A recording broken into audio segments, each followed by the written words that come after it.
The forest had no need for revenge. It didn't scream, didn't punish.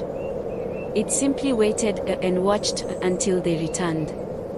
And in its silence, it asked only one question. Now that you remember, will you still love each other? The clearing did not breathe. The air hung heavy, thick with the weight of memory. Zalena stood just behind him, close enough to hear his breath, but far enough to give space to the wound between them. Ayena did not move.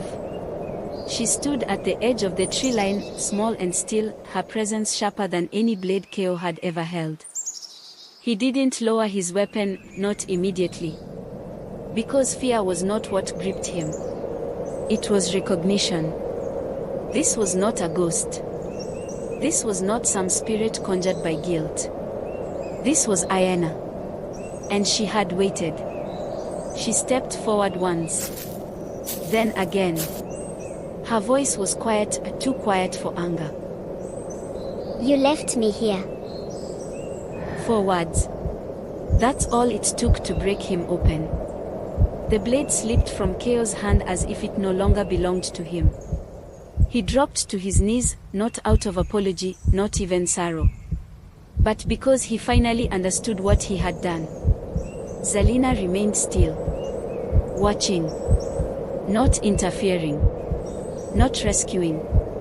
Some truths must fall on their own. The girl stood before him. She didn't cry. Didn't raise her voice.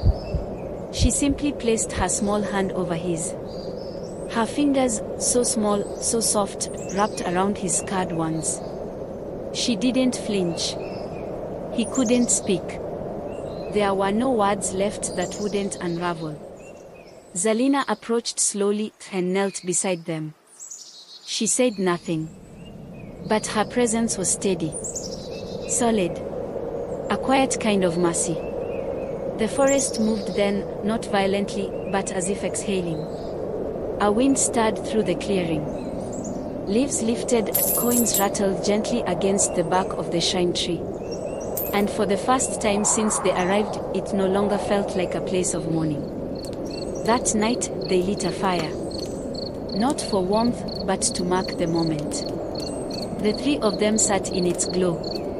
Ayena leaned against Zalena, her head resting gently on the woman's shoulder. Zalena braided her hair with patient hands, weaving each twist like she had always known how. Kayo sat across the flames. His eyes never left them.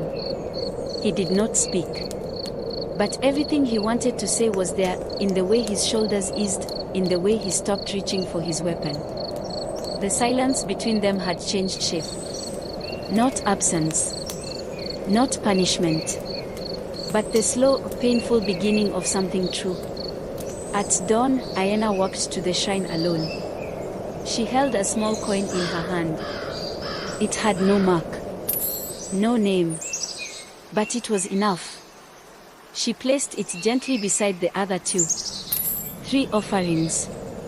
Zalena and Kayo stood behind her. They said nothing. Because this was not a moment for words. It was a moment for staying. Then they turned from the tree that had once held their guilt. They walked into the light. 3 figures. No longer lost. No longer hiding. They did not walk as healed people. But they walked together. And sometimes, that is the closest we come to peace. The forest let them go. And in its stillness, it whispered no farewell. Because love, real love, does not always arrive with warmth. Sometimes it crawls through blood and silence and memory. And still finds a place to stay. Especially when it hurts.